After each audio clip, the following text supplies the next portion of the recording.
First இந்த recipe பண்றதுக்கு stove on பண்ணி ஒரு கடாய் சூடு பண்ணிக்கோங்க. இதுல 1 டீஸ்பூன் அளவுக்கு ஆயில் சேர்த்துட்டு இதுல 4 பூண்டு பல் சேர்த்துக்கோங்க. இதுல ஒரு துண்டு இஞ்சியை பொடியா கட் பண்ணி வச்சிருக்கேன். இதை சேர்த்துட்டு கூடவே காரத்துக்கு 2 பச்சை மிளகாய் சேர்த்திருக்கேன். சேர்த்துட்டு இதை 1 நிமிஷத்துக்கு வதக்கிக்கலாம். நீங்க உங்க காரத்துக்கு தகுந்த மாதிரி மிளகாயை அட்ஜஸ்ட் பண்ணி சேர்த்துக்கலாம். இந்த அளவுக்கு வதங்கினதுக்கு அப்புறம் இதுல நான் 1/2 கப் அளவுக்கு சின்ன வெங்காயம் எடுத்திருக்கேன். அதை 2ஆ கட் பண்ணி வச்சிருக்கேன். இப்போ இது உள்ள சேர்த்துட்டு நல்லா கண்ணாடி பதம் வர அளவுக்கு இதை நம்ம வதக்கிக்கலாம். உங்களுக்கு சின்ன வெங்காயத்துக்கு பதிலாக பெரிய வெங்காயம் சேர்த்துக்கிறனாலும் சேர்த்துக்கலாம்.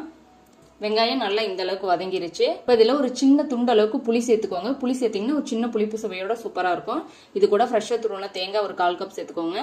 இதுல நான் 2 டீஸ்பூன் அளவுக்கு வேர்க்கடலை, வறுத்த வேர்க்கடலை தோல்லாம் நீக்கிட்டு எடுத்து வச்சிருக்கேன். இதையும் இது கூட சேர்த்துக்கலாம். நீங்க உங்ககிட்ட வேர்க்கடலை இருந்தா சேர்த்துக்கலாம். அப்படி இல்லைன்னா நீங்க பொட்டுக்கடலை சேர்த்துக்கலாம். வேர்க்கடலை சேர்த்தீங்கன்னா டேஸ்ட் ரொம்ப நல்லா சூப்பரா இருக்கும்.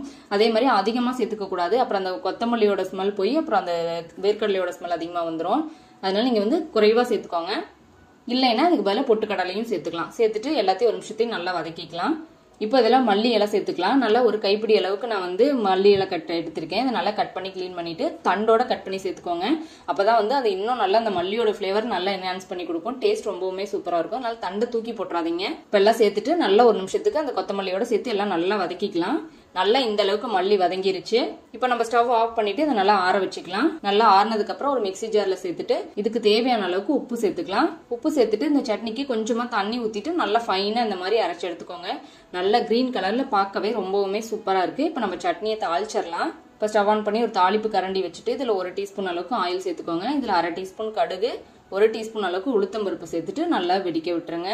நல்லா கடுகு உளுத்தம் பருப்புலாம் நல்லா வெடிச்சு செவந்து வந்ததுக்கு அப்புறம் இதுல 2 வரமிளகாய், ஒரு கொத்து கறிவேப்பிலை சேர்த்துட்டு நல்லா கலந்து விட்டுட்டு கொஞ்சம் பெருங்காயத்தூள் சேர்த்துட்டு ஸ்டவ் ஆஃப் பண்ணிட்டு நல்லா இது சட்னி மேல சேர்த்துடலாம். அழகா அவ்வளவுதாங்க. நம்ம சூப்பரான கொத்தமல்லி தேங்காய் சட்னி ரொம்ப ஜம்முன்னு சூப்பரா ரெடி ஆயிருச்சு.